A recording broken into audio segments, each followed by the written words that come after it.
तो हमने Indian penal code के जनरल एक्सेप्शंस जो कि हैं सेक्शन 76 टू सेक्शन 106 तक कवर करने थे, और हमने अभी तक कवर कर लिए हैं नेसेसिटी तक जो कि है section 81।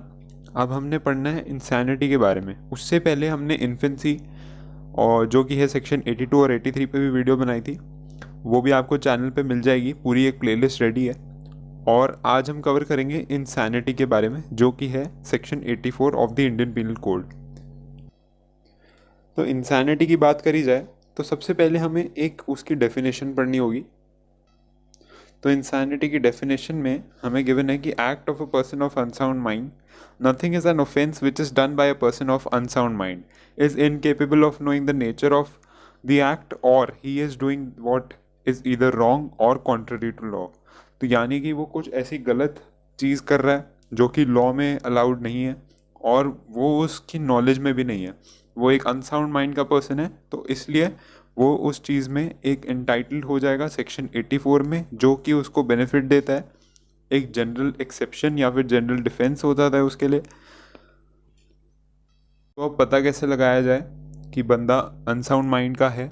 In order to determine whether the accused is entitled to benefit of section 84 of this code, the court has to consider the circumstances as preceded, attended, or followed the crime, but is equally true that such circumstances must be established by credible evidences। तो एक case भी है इसका, यहाँ पे मैंने mention किया हुआ है, ये केस काफ़ी इंपॉर्टेंट केस है और सेक्शन 84 से रिलेटेड है, तो इसको नोट डाउन करना बहुत इंपॉर्टेंट होगा। और ये इसका मतलब क्या हुआ कि जैसे एक सर्कमस्टांसेस होने चाहिए उस बात को प्रूव करने के लिए, उसका भी एक एग्जाम्पल है। अब पढ़ते हैं हम उस एग्जाम्पल के बारे में। तो यहाँ मैंने एक एग्जाम्पल बनाया हुआ है ए और बी का। ए जो होता है वो हस्बैंड होता है और बी होती है वाइफ और हस्बैंड का चाइल्ड, यानी कि ए की वाइफ और ए का चाइल्ड होता है बी। तो जैसा मैंने बताया ए होता है हस्बैंड, तो A being the husband kills his wife and the child but he did not run or do anything which could save him from being liable. तो यानी कि कोई ऐसी एक्ट उसने कर दी, उसने या तो मार दिया अपनी वाइफ और चाइल्ड को, तो वो लायबल नहीं होगा अब उसको मर्डर के पनिशमेंट में।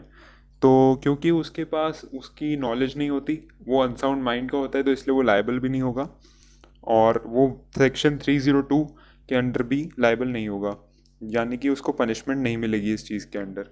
और इसका एक केस भी है जो इस एग्जाम्पल से काफ़ी रिलेटेड है।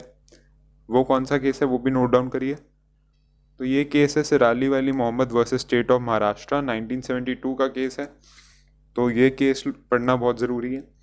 तो ये एक छोटा सा टॉपिक था इंसैनिटी, बट एक इम्पॉर्टेंट टॉपिक था जो कि जनरल एक्सेप्शन थे of the Indian penal code. पूरी प्लेलिस्ट मेरे चैनल पे रेडी है, सब्सक्राइब कर लेना चैनल को और स्टडी वेल। Thank you.